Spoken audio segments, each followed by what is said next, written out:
suatu konsep yang memiliki panjang dan lebar dan memiliki volume. Akan tetapi kita harus dapatkan dulu ini terkait dengan bangun datar. Ini adalah konsep pijakan awal atau fondasi awal sebelum masuk ke bangun ruang. Nah, dari bangun datar ini adalah bangun dua dimensi. Ini pahami dulu ya, bangun dua dimensi. Bangun dua dimensi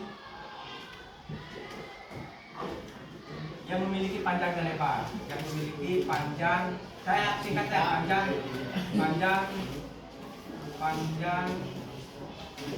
dan lebar.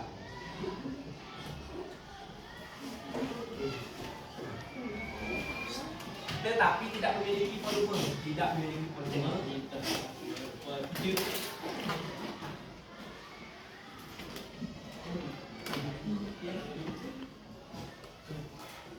Nah, untuk jenis-jenis ini pahami untuk pengertiannya ya. Kemudian untuk jenis-jenisnya itu yang pertama mungkin dari adik-adik yang tahu jenis-jenis dari bangun datar ini, ada yang tahu? Bangun yang sakit.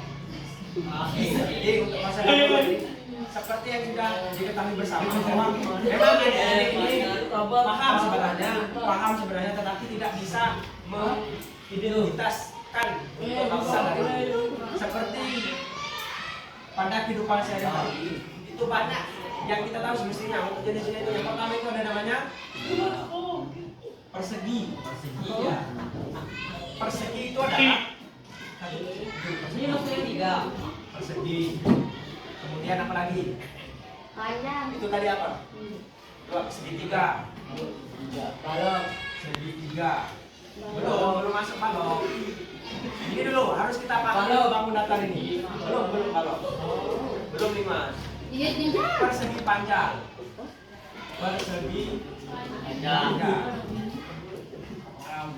Dan yang terakhir itu ada lingkaran.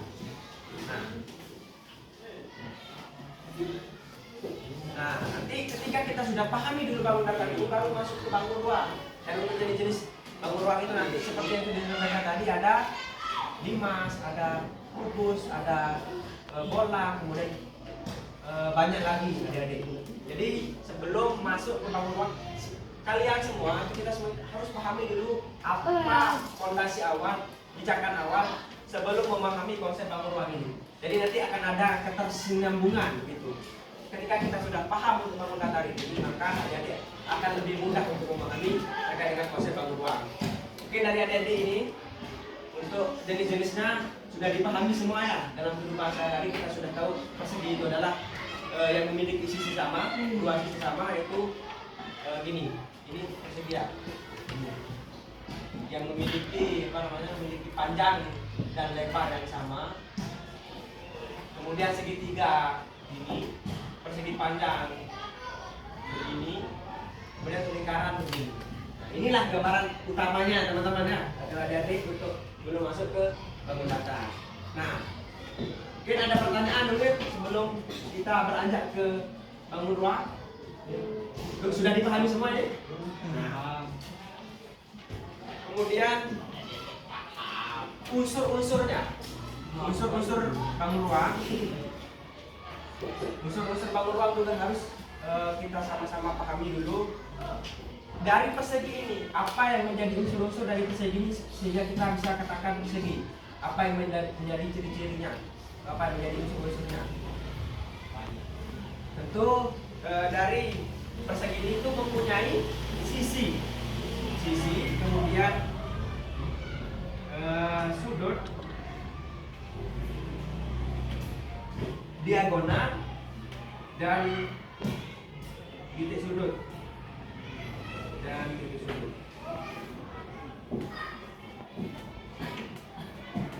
Yang mana dikatakan sisi itu adalah ini yang dikatakan sisi. Dalam persegi ini kan mempunyai dua sisi dia, dari sisi depan dan sisi belakang. Kemudian dari segitiga, persegi panjang, lingkaran, ini adalah unsur-unsur yang harus dimiliki dari bangun datar ini. Nah, setelah itu kita masuk ke dalam materi bangun ruang.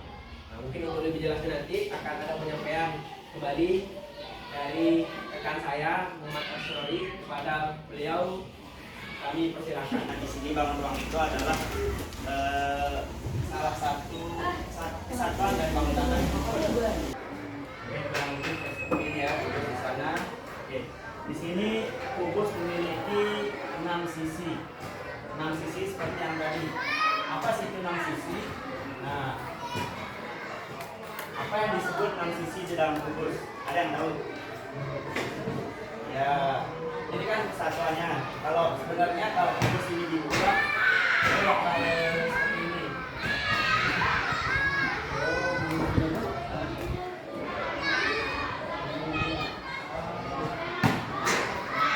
Nah, kalau kubus dibuka dia bakal seperti ini. Seperti yang apa? Yang ada 6 persegi maksudnya. Ada 6 persegi kalau dibuka kubus tersebut. Nah, kubus ini mempunyai 6 rusuk. Ada yang tahu mana yang namanya rusuk? 12 rusuk. Ada yang tahu? Ini namanya rusuk ya. Yang garis-garis ini 1, 2, 3, 4, 5. Nah, terus di sini kubus memiliki 8 titik sudut. Yang dinamakan titik sudut itu ada ini. Nah, sebelum kita masuk, di sini kan kubus mempunyai 12 rusuk. Nah, dan 8 titik sudut.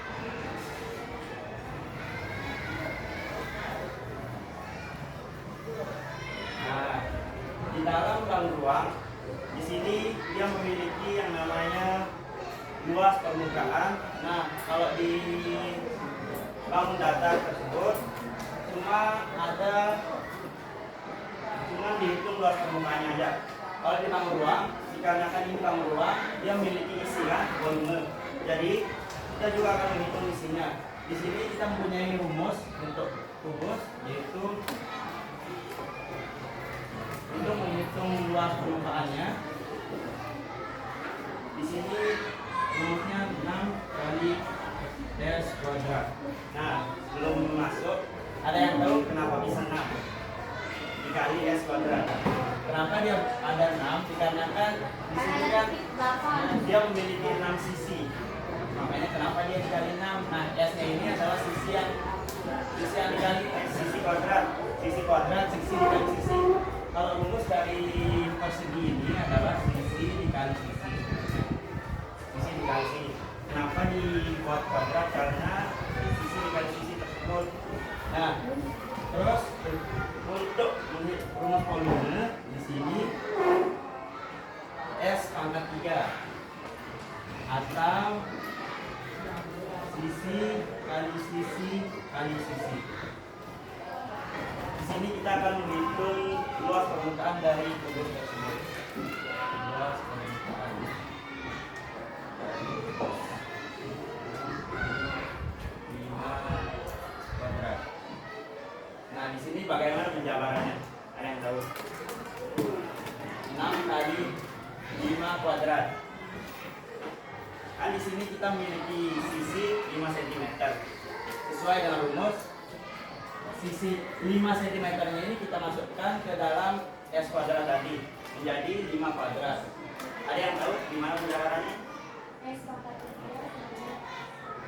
Yang sebelumnya luas permukaan. Ada yang tahu gimana penjabarannya? Ya, ada yang tahu maksudnya gimana penjabarannya? Nah, di sini kan kita bakal 6 dikali 5 dikali 5. Nah, mungkin saya minta tolong ada yang bisa maju? 1.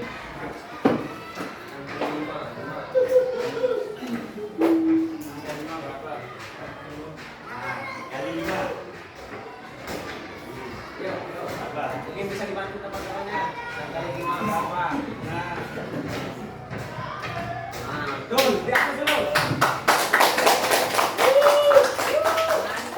jadi luas permukaan dari kubus tersebut adalah 150 cm. Nah, di sini bangun ruang tidak menghitung luas permukaan saja. Di sini kan karena dia disebut bangun ruang, dia memiliki isi atau volume. Di sini rumus volumenya adalah sisi pangkat 3, S pangkat 3 maksudnya.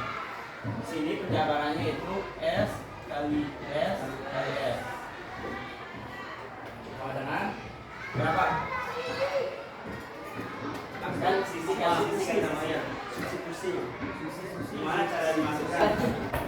Coba dulu sekarang gitu. Kita dapat aja mungkin dari kalau misal gimana penjabarannya?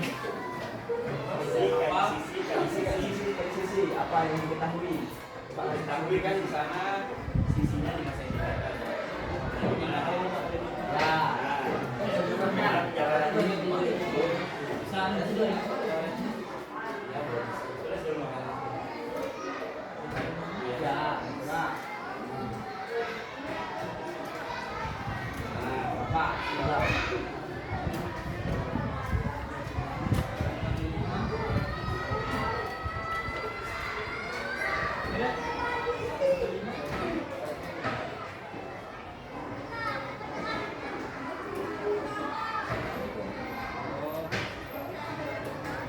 Betul. Ya, terus. Nah, jadi konsep persegi ini kalau kita implementasi kalau di Pamulang adalah kubus itu adalah yang memiliki 6 sisi yang berbentuk persegi. Paham tak? Bisa tak dipahami dalam konsep paradigma adik-adik bahwa untuk konsep kubus ini adalah dia memiliki 6 sisi persegi begitu. 6 sisi yang berbentuk persegi. Kemudian setelah penjabarannya dalam kubus ini ada 2 yang menjadi definisinya. Yang pertama itu ada luas dan volume. Nah, kalau di bangun datar ini dia memiliki luas saja, tetapi dia tidak memiliki volume. Jadi itu perbedaannya ya. Kalau di bangun datar dia memiliki luas tapi tidak memiliki volume. Nah, kalau di bangun ruang dia memiliki luas dan memiliki volume. di sini balok mempunyai rumus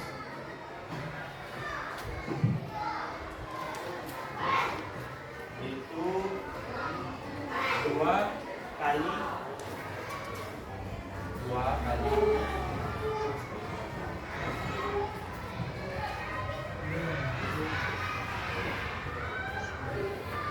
luas permukaan. Balok mempunyai 2 kali P R tambah P D tambah L T. Sebelumnya ada yang tahu apa itu PL? Apa? Terus di sini dan balok juga mempunyai volume yaitu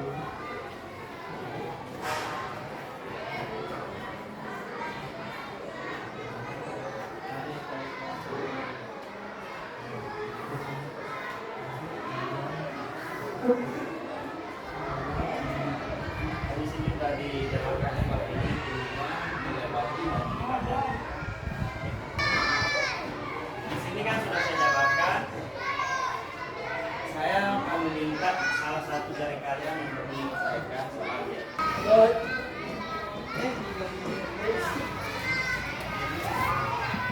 kan sudah dijabarkan. Mungkin oke, saya tanya dulu, yang dikali itu yang mana dulu? Yang di dalam kurung atau yang di luar kurung? Dalam. Yang di dalam.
merupakan konsep dua bangun dua. Jadi ini merupakan konsep awal untuk penjabaran lebih lanjut terkait dengan konsep bangun dua ini. Kita akan menjelaskan kedua jenis bangun dua. Pertama itu ada kubus dan balok.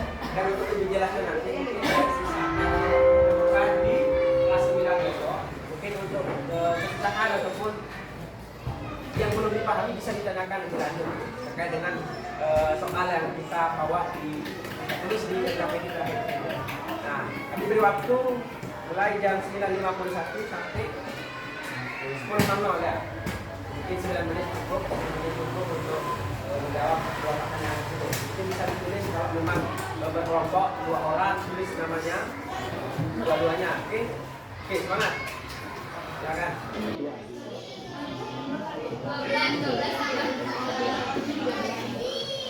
Kedua itu orang kedua itu jadi tulis atas yang